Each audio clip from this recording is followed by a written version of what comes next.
오늘 가정예배를 위해서 하나님이 우리에게 주시는 말씀은 사무엘상 14장 24절부터 27절까지의 말씀입니다. 제가 읽어드리겠습니다. 이날에 이스라엘 백성들이 피곤하였으니 이는 사울이 백성에게 맹세시켜 경계하여 이르기를 저녁 곧 내가 내 원수에게 보복하는 때까지 아무 음식물이든지 먹는 사람은 저주를 받을지어다 하였습니다. 그러므로 모든 백성이 음식물을 맛보지 못하고 그들이 다 수풀에 들어간 적 땅에 꿀이 있더라. 백성이 수풀로 들어갈 때에 꿀이 흐르는 것을 보고도 그들의 맹세를 두려워하여 손을 그 입에 대는 자가 없었으나 요나단은 그의 아버지가 백성에게 맹세하여 명령할 때에 듣지 못하였으므로 손에 가진 지팡이 끝을 내밀어 벌집에 꿀을 찍고 그의 손을 돌려 입에 대매 눈이 밝아졌더라. 아멘. 오늘 본문은 조금 부정적으로 접근을 하게 됩니다. 사울이 블레셋과 싸움을 할 때에 이스라엘 백성들이 승기를 잡았습니다. 그래서 이제 블레셋 군을 계속해서 공격을 하는데 사울이 이상한 명령을 내려요. 그게 24절 말씀에 있는데 저녁 곧 내가 내 원수에게 보복하는 때까지 아무 음식물이든지 먹는 사람은 저주를 받을지어다. 이런 명령을 내립니다. 고대의 전쟁은 주로 칼이나 창을 휘두르고 혹은 활을 쏘거나 혹은 돌을 던지고 이런 주로 육신적인 힘을 이용하는 싸움이었기 때문에 이 싸움을 하는 것이 굉장히 힘이 듭니다. 더군다나 전쟁이라고 하는 것이 그냥 짧은 시간에 이루어지는 것도 아니고 어떤 경우에는 몇 날 동안 이어지는 경우가 있었는데 그런 전쟁을 하는 군사들에게 아무 음식물이든지 먹지 말라 그렇게 말을 하는 것은 더군다나 어떤 음식물을 먹는 사람은 저주를 받을지어다 라고 말을 하는 것은 굉장히 무리하고 부당한 명령이었습니다. 이것이 어떤 결과로 이어지게 되었을까요? 이어지는 이 상황들을 보면 이제 요나단은 그의 아버지가 그런 명령을 내릴 때 듣지 못했기 때문에 이제 그의 지팡이 끝으로 이제 꿀을 찍어 먹습니다. 분명히 이 부분은 왕의 명령을 거역한 셈이 된 거죠. 그래서 나중에 요나단이 죽을 뻔합니다. 이스라엘 백성들의 군사들과 또 신하들이 사울 왕을 말려서 그렇지 자칫 잘못했으면 사울이 자기 아들 요나단을 죽일 뻔합니다. 그리고 이스라엘 백성들 같은 경우에 병사들 같은 경우에 얼마나 배가 고팠겠어요? 그래서 그들이 율법에서 금지하는 이제 짐승을 잡아서 그것을 핏째 먹는 원래 구워 먹든지 삶아 먹든지 해야 되는데 핏째 먹는 그런 일을 범함으로써 하나님의 율법을 거스르게 됩니다. 왜 이런 결과가 빚어졌다고요? 사울이 왕으로서 내리지 말아야 할 부당한 명령을 내리게 된 거지요. 더군다나 이 부당한 명령에는 사울의 개인적인 감정도 담겨 있습니다. 24절을 제가 다시 한번 읽어드리면 이날에 이스라엘 백성들이 피곤하였으니 이는 사울이 백성에게 맹세시켜 경계하여 이르기를 저녁 곧 내가 내 원수에게 보복하는 때까지 아무 음식물이든지 먹는 사람은 저주를 받을지어다 하였습니다. 그러므로 모든 백성이 음식물을 맛보지 못하고 사울이 블레셋 사람들에 대해서 어떤 개인적인 감정을 가지게 되었는지는 성경은 말해주지 않습니다. 어쨌든 사울이 블레셋 사람들에 대해서 개인적인 감정이 있었던 것은 분명합니다. 그것 때문에 자기의 원수 블레셋 사람들에게 보복할 때까지는 어떤 음식물이든지 먹는 사람은 저주를 받을지어다 이렇게 이야기를 한 거죠.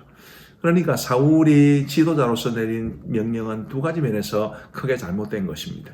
첫째로는 자신의 개인적인 감정을 앞세운 것이고 둘째로는 이게 무리하고 부당한 명령이었다는 점입니다. 자, 우리가 이 세상을 살다 보면 때로는 어떤 명령이나 지시를 내려야 되는 상황에 이를 수 있습니다. 예를 들면 가정에서는 부모가 자녀에게 어떤 명령이나 지시를 할 수가 있겠죠. 우리가 어떤 직장 생활을 하게 되면은 직장의 상사로서 부하 직원들에게 이런 명령을 할 수도 있습니다. 그런데 우리가 정말 주의해야 될 것은 부당한 명령을 내려서는 안 되지요. 혹은 부당한 지시를 해서도 안 됩니다. 그것이 지도자의 위치에 있는 사람들에게는 굉장히 중요한 것입니다. 우리 가정의 자녀들이 자라나서 나중에 선생님이 될지 혹은 어떤 회사원이 될지 알 수 못하지만 어떤 자리에 이르게 되었든지 부당한 명령, 합리적이지 못하고 모든 사람들이 공감하지 못하는 그런 지시를 내리지 않도록 하는 그런 지혜로움이 우리에게는 굉장히 필요합니다. 여러분, 사울은 보통 사람이 아니었어요. 어쨌든 이스라엘의 초대 왕으로 세워진 사람 아니겠습니까? 그런 사람도 이런 실수를 저지를 수 있습니다. 그러니 우리 모든 사람들이 다 이런 실수를 저지를 수 있다고 봐야 하지요. 우리는 결코 부당한 명령 혹은 사람들이 따르기 힘든 지시를 내리는 사람이 되지 말아야 하고, 그렇게 하지 않도록 하는 지혜로움을 늘 하나님 앞에 구하며 살아가야만 합니다. 자, 이제 거꾸로 다르게 한번 접근해 보십시다. 만약에 이런 부당한 명령을 받았을 때는 어떻게 해야 할까요?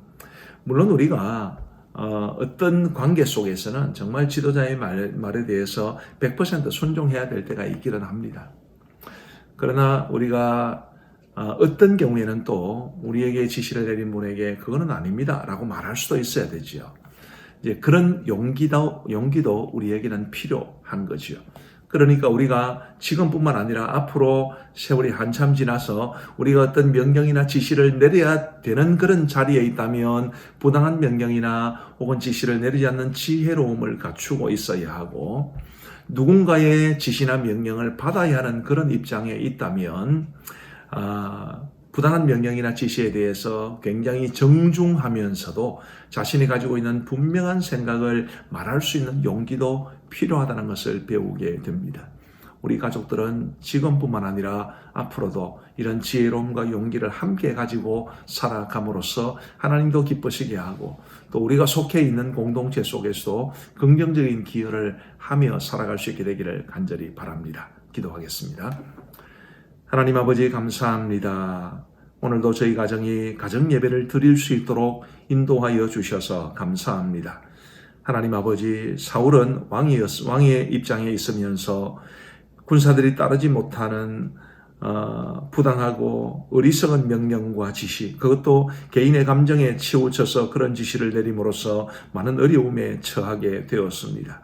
하나님, 우리 가족들은 명령이나 지시를 내려야 되는 혹은 내릴 수밖에 없는 그런 입장에 처할 때에 부당한 지시나 명령을 내리지 않는 지혜로움을 갖출 수 있도록 도와주시고, 혹은 누군가로부터 지시나 명령을 받아야 되는 상황에 있을 때 부당한 명령이나 지시에 대해서 정중하면서도 분명하게 우리의 생각을 말할 수 있는 용기를 가질 수 있도록 도와주옵소서. 그래야므로써 우리의 삶도 하나님의 기쁨이 되고 우리가 속한 공동체에도 유익을 끼칠 수 있는 하나님의 사람으로 이 땅을 살아갈 수 있도록 인도하여 주옵소서.